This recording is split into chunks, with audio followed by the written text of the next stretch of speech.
নাকি? ওই যে গাড়ি আটকায় রয়েছে, ওই যে কাভার ভ্যান দেখছেন? কাভার ভ্যানের অবস্থা কি করবেন?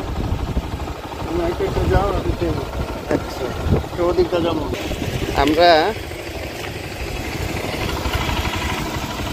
পদ্মবিলের এদিকে যাওয়ার জন্য সকালে বাইরে হয়েছি। তো কাঞ্চন ব্রিজের এই জায়গায় মুরা এসে যে অবস্থা জ্যাম, তো মনে করছিলাম যে রিটার্ন যাবো, পরে ভাই আবার কইতাছে যে এত দূর আইছি ফেরত যাবো, কিন্তু আইলাম তো ভাই ওই যে সামনে দেখা যেতেছে ওইটা হইলো বাণিজ্য মেলা।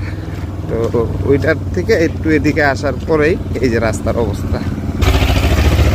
তো সামনে তো কাভার ভ্যানের অবস্থা এরকম। এখন এই রুটটার সামনে যাইতে পারো কিনা সন্দেহ আছে।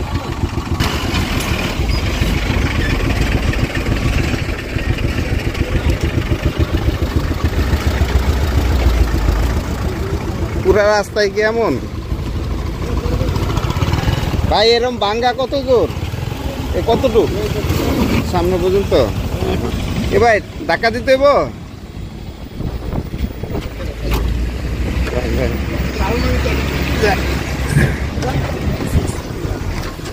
পরে আহেন ভাই, আর একটা মোটর সাইকেল আইতেছে, আসেন আসেন।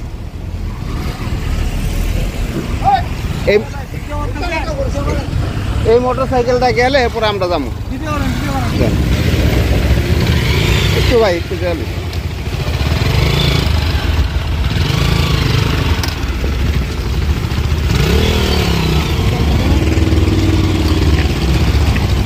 রাস্তার অবস্থা এই আল্লাহ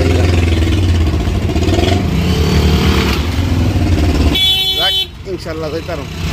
আর ভাইয়ের গাড়ি তো অফরোড টায়ার, তো এই সমস্ত ভাঙ্গা থেকে যাওয়া যাব।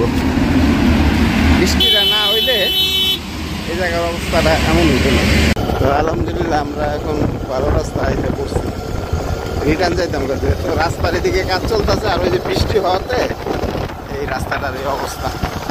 তো যারা এই শাপলা বিল এইখানে যারা আসতে চাইতেছেন, তারা এই 300 ফিটের এই রোডটা দিয়ে আসলে অবস্থা কিন্তু খারাপ।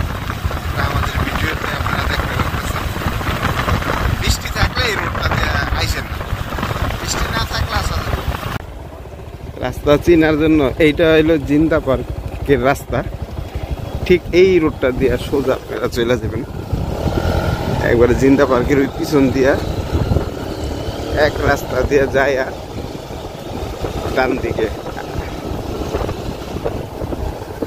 তো আপনাদের চিনার সুবিধাতে আমরা মাঝে মাঝে এই রাস্তা আপনাদেরকে দেখাবো।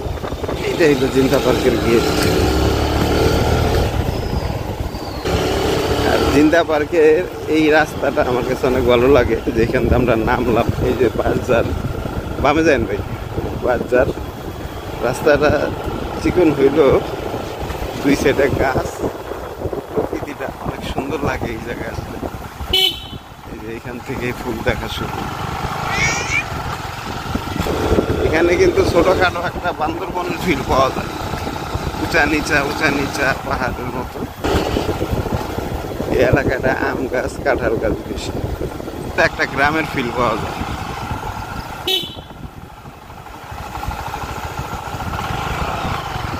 হ্যাঁ, এই ছোট মসজিদ। হ্যাঁ এদিকে, ওই যে ভুল হয়েছে এদিকে ভাই। আচ্ছা আচ্ছা, ডান দিকে। এই এলাকার মানুষও ভালো আছে। আমরা ভুল রাস্তা যাইতেছিলাম, সামনে যাবো।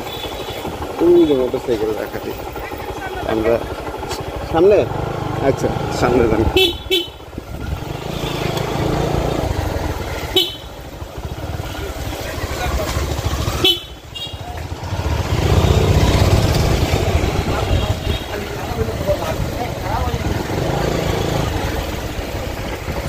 এইটা দিয়ে আর কি যাইতে। আচ্ছা, টিকিট 50 টাকা করে। তো এই যে ঢুকতেই পদ্ম ফুল দেখা যাইতেছে এখানে। আমরা আর একটু সামনে যাই, যায় তারপরে ড্রোন উড়ানো। আজকে তো অনেক বাতাস, এখন এই বাতাসে ড্রোন উড়ানো যাইব কিনা দেখি আগে। ওই যে গাছের পাতাগুলা দেখলে বুঝবেন। পদ্ম শাপলা রিসোর্ট, সেইখানে খাবারও পাওয়া যায়। ও রাইতে লাইটিং এর ব্যবস্থা আছে বুঝছেন, লাইট জ্বালায়, নামাজের ঘর। এখান থেকে এই যে পোশাকগুলাতে উঠা যায়।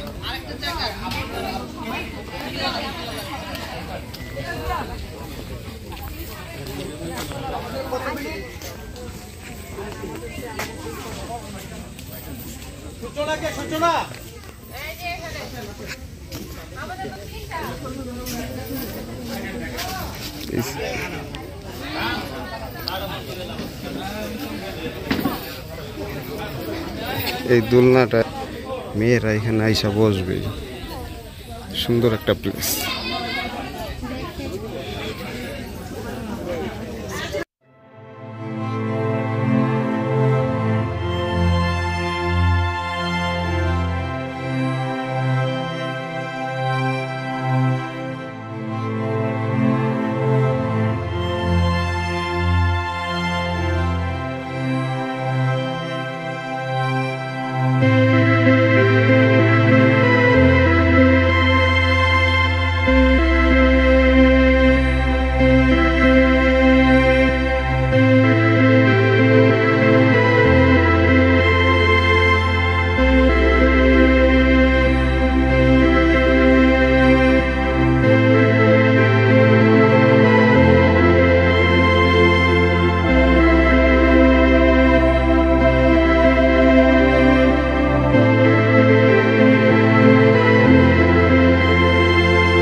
আচ্ছা, এই জায়গায় নৌকা আপনার শুক্রবার আর শনিবার 40 মিনিট 300 টাকা, আর বাকি পুরা সপ্তাহ 1 ঘন্টায় 300 টাকা। তো এই যে দেখতেছেন পদ্ম রিসোর্ট, এটা আর এটার উল্টা পাশে এখানে আপনারা বাইক পার্কিং করতে পারবেন। তো 30 টাকা করে বাইক রেখে যাবেন। এতক্ষণ পর্যন্ত আপনাদের সাথে আমরা 2 ভাই ছিলাম। আজকের ব্লগ আমাদের এখানেই শেষ করব। আজকের ব্লগ যদি আপনাদের ভালো লাগে তাহলে একটা লাইক দিন ভিডিওতে। আর এই জায়গায় আসতে হইলে এটা আমার ভিডিওর শুরুতেও বলা আছে, আর বাইক কোন জায়গায় রাখবেন সেটাও আমি বলে দিছি। তো একটা জিনিস খেয়াল রাখবেন, এটা আমি ভিডিওর শুরুতেও বলছি, সেটা হচ্ছে আপনার ওই যারা 300 ফিট দা আসবেন, বৃষ্টি থাকলে এই রুটটা দিয়ে আইসেন না। ব্লগ আজকে এখানেই শেষ করব। আপনাদের কেমন লাগলো, যদি ভালো লাগে একটা লাইক দেন, আর আমাদের জন্য দোয়া করে। পরবর্তী ভিডিওতে আপনাদের সাথে দেখা হবে। আমরাও আপনাদের জন্য দোয়া করি। আল্লাহ পাক আপনাকে, আমাকে, আমাদের সবাইকে যেন সুস্থ এবং নিরাপদে রাখে। আসসালামু আলাইকুম ওয়া রাহমাতুল্লাহি ওয়া বারাকাতুহু।